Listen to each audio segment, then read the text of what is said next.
अखेर आज न्यायालयाने वाल्मिक कराड व त्यांच्या गँगच्या विरुद्ध आज आरोप निश्चित केलेले आहेत.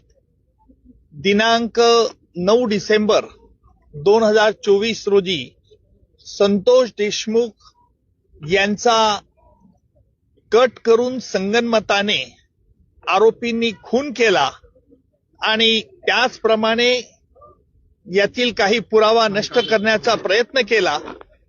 याला कारण म्हणजे वाल्मिक कराड याला जी खंडणी जो मागत होता ती खंडणी अबाडा कंपनीकडनं मिळण्यास अडथळा संतोष देशमुख यांनी केला. याकरिता त्यांचा खून करण्यात आला अशा रीतीचा सरकारतर्फे आम्ही आरोप प्रस्तावित केला. न्यायालयाने आरोप त्याप्रमाणे आज निश्चित केले.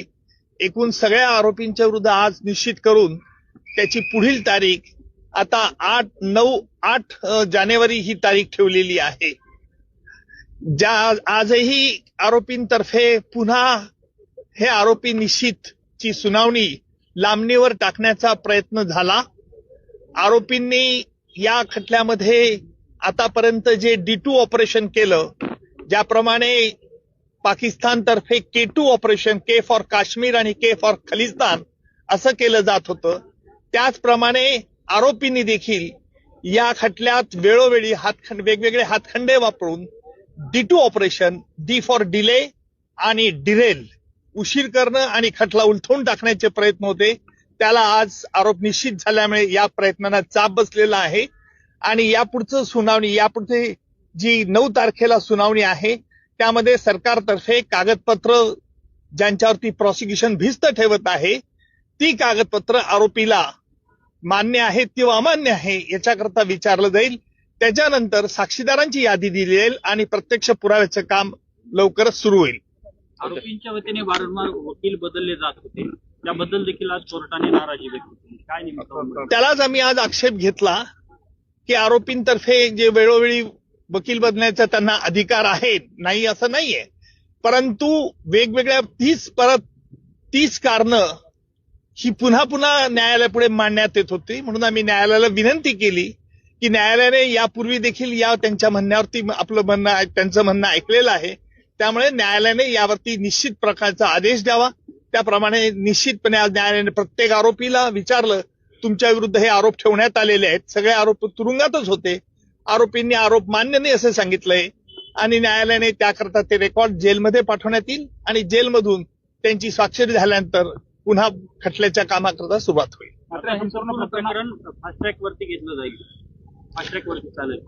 आता आपण बघितलं असेल की आज आरोप निश्चित करण्याकरता किती महिने वेळ लागला.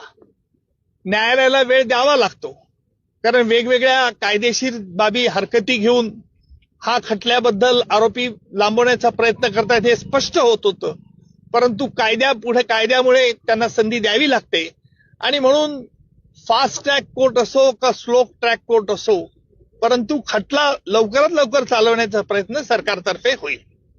मात्र मान्य कोर्टाबरोबरच हायकोर्टामध्ये देखील हे आरोपी गेलेले होते आणि तिथून देखील स्थगिती आणायचा प्रयत्न केला होता. स्टे मिळण्याच्या अनुषंगाने प्रयत्न करत होते. उच्च न्यायालयाने, माझ्या माहितीनुसार उच्च न्यायालयाने आरोपी निश्चितीसाठी कुठेही स्थगिती दिलेली नाही. त्यांनी काल तसा प्रयत्न उच्च न्यायालयात केला. उच्च न्यायालयाने त्यांना तोंडी नकार दिला होता. व्हिज्युअल काढा ना.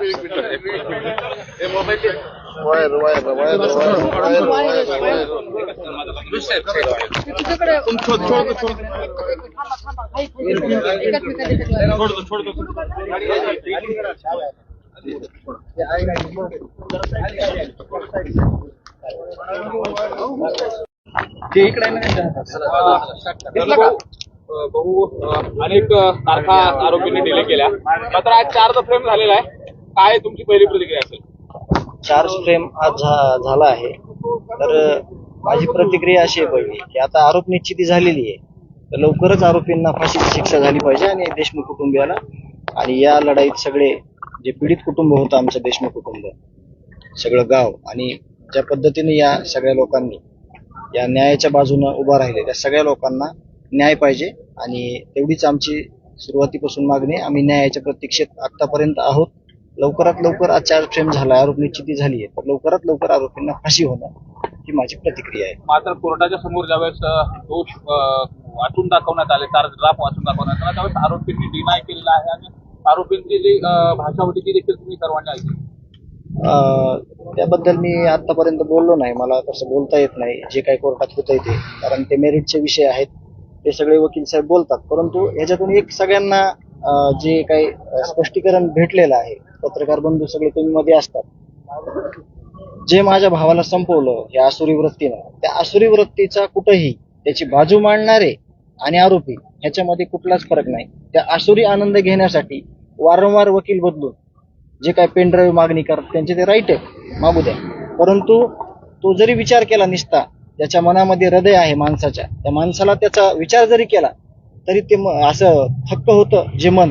त्या मनाला प्रत्येक वेळेस आमच्या एवढ्या वेदना झाल्या, कारण का प्रत्येक वेळेस नवीन वकील नवीन पेन ड्राईव्ह ते त्यांचे राईट आहे, त्याबद्दल मला बोलण्याचा अधिकार नाही. परंतु ज्या आसुरी वृत्तीनं माझ्या भावाला संपवलं तेच रिपीट बघण्याचं जे यांचा अट्टास होता, त्याहून ही गोष्ट समजते की आरोपी आणि समर्थन त्यांचे करणारे ह्यांच्यामध्ये कुठलाही फरक नाही. मात्र हे सगळं संपूर्ण प्रकरण होत असताना आज उज्ज्वल निकम साहेब देखील उपस्थित होते, ठाणे कोर्टाने देखील आज चार्ज केला आहे. पण आरोपींनी अनेक टॅक्ट वापरल्या गेल्या, अनेक वेळा वकील बदलला असेल, डिले करणं असेल, परत पुराव्याच्या अनुषंगाने सुनावणी पुढच्या वेळेस हे करा, रिक्वेस्ट करा, विनंती करा. हे नेमकं आजचं मरण उद्यावरती ढकलण्याच्या अनुषंगाने होतं का, नेमकं या संदर्भात जी त्यांची प्रॅक्टिस होती त्या संदर्भात काय? आमच्या सगळ्याच्या हिशोबानं तेच होतं, आजचं मरण उद्या ढकलण्यात येत होतं. परंतु ह्याच्यातून एक गोष्ट, जे आपलं महाराष्ट्राचं सरकार आहे, मुख्यमंत्री साहेब आहेत, ह्या सगळ्या प्रकरणावरून त्यांना एक गोष्ट जाणवली असेल की हे न्यायालयाला एवढं चॅलेंज करते, तर जे इथलं प्रशासन आहे, मग ते पोलीस प्रशासन असेल, महसूल प्रशासन असेल किंवा विविध हे जे प्रशासन आहेत, ते हे प्रशासन हे सगळे खंडणीखोर लोक कशा पद्धतीनं म्हणजे इथं त्याची वागणूक किंवा जी ट्रीट करत होते सगळ्या गोष्टी त्या कशा प्रकारे असतील याची त्यांना मुख्यमंत्री साहेबांना कल्पना आलेली असेल. मात्र कुठेतरी आता न्याय मिळण्याच्या दृष्टिकोनातून जो मार्ग आहे तो झाला का, दिलासा मिळतो? नाही, लवकरच न्याय मिळेल अशी आम्हाला अपेक्षा आहे. आणि मुख्यमंत्री साहेब असतील, सगळे सिस्टीम असेल, देशमुख कुटुंबियाला शब्द आहे आणि सगळे एव्हिडन्स आहेत, ते वेळोवेळी जे काही वकील आहेत, सरकारी वकील आहेत, निकम साहेब आहेत, कोले साहेब आहेत आणि सगळी टीम आहे आयोची.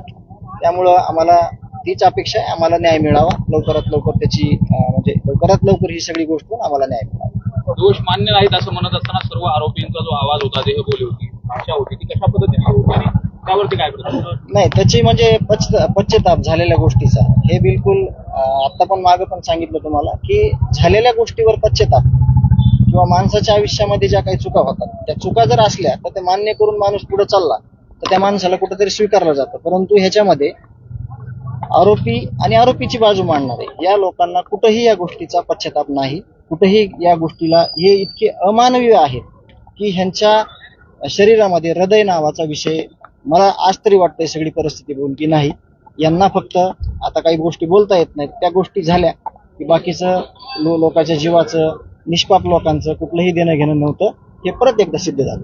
वाल्मिक कराड हे या कथामध्ये सहभागी आहेत, मुख्य आरोपी आणि जे मास्टर माइंड आहे ते सगळं पुराव्यानिशी सिद्ध झालेलं आहे, सिद्ध केलेलं आहे, तपासातून ते पुढे आलेलं आहे. कारण तपास नेमणं आणि तपास पूर्ण होणं ह्याच्यामध्ये फरक असतो. ज्यावेळेस तपासी अधिकारी येतात त्यावेळेस माहित नसतं झालेलं प्रकरण काय आहे, परंतु ज्यावेळेस चार्जशीट दाखल केलं त्याच वेळेस मुख्य आरोपी कोण आहे, 2 नंबरचा आरोपी कोण आहे, 1 ते 7 आरोपी कोण आहेत, हे जी टीम होती CID SIT ची त्यांनी सगळं चार्जशीट हे न्यायालयात दिलेलं आहे आणि त्याप्रमाणेच ही सगळी कार्यवाही चालू आहे. गुन्हेगारीचा जो प्रमुख आहे तो सुदर्शन घुले आहे असं मान्य कोर्टाचं. आता त्या सगळ्या गोष्टी खरंच मला म्हणजे मी बोलणं अपेक्षित नाही मला स्वतःकडून, हे न्यायालयाचे विषय आहेत सगळे. परंतु त्या टोळीचा प्रमुख कोण आणि त्या टोळीचा मालक कोण आणि टोळी चालवत होता कोण, हे सगळं आयोगनी सगळं पुढं सिद्ध केलेलं आहे. तेच खरं आहे, त्याचे सगळे पुरावे आहेत आणि ते वेळोवेळी न्यायालयाला ते सादर करतील. ओके.